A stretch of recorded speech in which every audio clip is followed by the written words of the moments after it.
Sering nggak sih, waktu lihat laporan keuangan isinya angka semua, jadi pusing duluan? Tenang aja, sebentar lagi kita akan coba bedah bareng-bareng laporan keuangan dari PT Kedoya Adia Raya atau RSGK. Langkah demi langkah, biar Anda bisa membacanya selevel profesional. Nah, ini dia pertanyaan yang paling sering muncul. Banyaknya data, tabel, istilah akuntansi, wajar banget kalau bikin bingung. Kuncinya gini, jangan langsung terjun ke angkanya. Ada satu langkah pertama yang jauh lebih penting dari itu. Baik, ini dia langkah paling fundamental. Kita harus paham dulu bisnisnya. Mereka ini jualan apa sih? Siapa pelanggannya?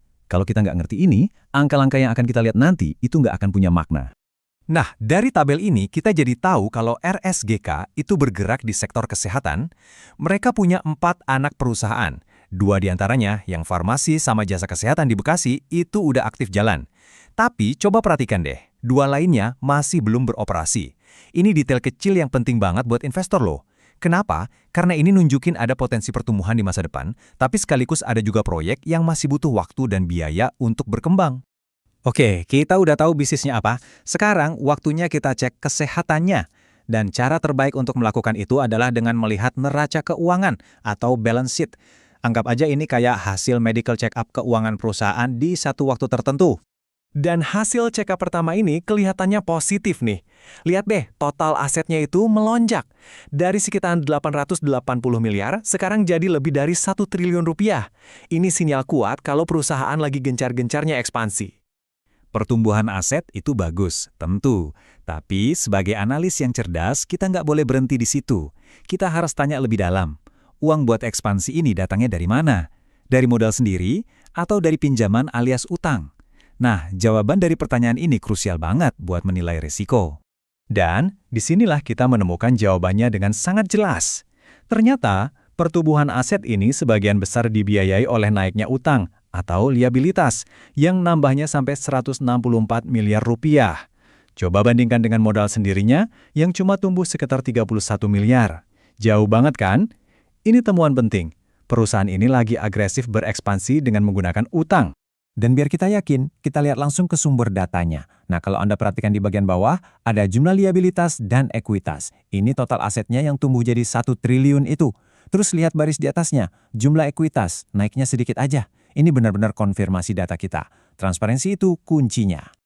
Oke, jadi kita udah tahu perusahaan ini lagi tumbuh pesat pakai utang. Sekarang, pertanyaan paling penting berikutnya. Bisnisnya ini beneran menghasilkan keuntungan nggak? Cuan nggak? Nah, untuk itu kita pindah ke laporan laba rugi. Wah, di sini ceritanya jadi makin menarik. Ada semacam paradoks. Di sisi kiri kita lihat pendapatannya naik. Itu bagus kan? Penjualan makin banyak. Tapi, anehnya di sisi kanan, laba bersihnya alias duit yang beneran masuk ke kantong perusahaan malah turun. Ini artinya cuma satu, biaya-biaya mereka naiknya lebih cepat dari pendapatan. Keuntungannya jadi tergerus. Dan lagi-lagi, kita bisa pastikan ini langsung dari laporannya. Coba dilihat baris paling atas, penjualan dan pendapatan usaha. Angkanya meningkat. Sekarang kita bandingin sama baris yang di bawah, laba yang dapat diatribusikan. Angkanya malah menurun. Tuh kan, data itu nggak pernah bohong. Sekarang, yuk kita rangkum semua temuan kita tadi jadi sebuah kesimpulan yang gampang dicerna. Apa sih artinya semua ini buat kita sebagai seorang calon investor? Jadi, inilah potret keuangan RSGK. Di satu sisi, ini adalah perusahaan di sektor kesehatan yang ambisius. Mereka nggak takut berekspansi buat jadi lebih besar. Tapi, di sisi lain, bahan bakar ekspansinya itu adalah utang. Dan pada saat yang sama, profitabilitasnya justru lagi tertekan.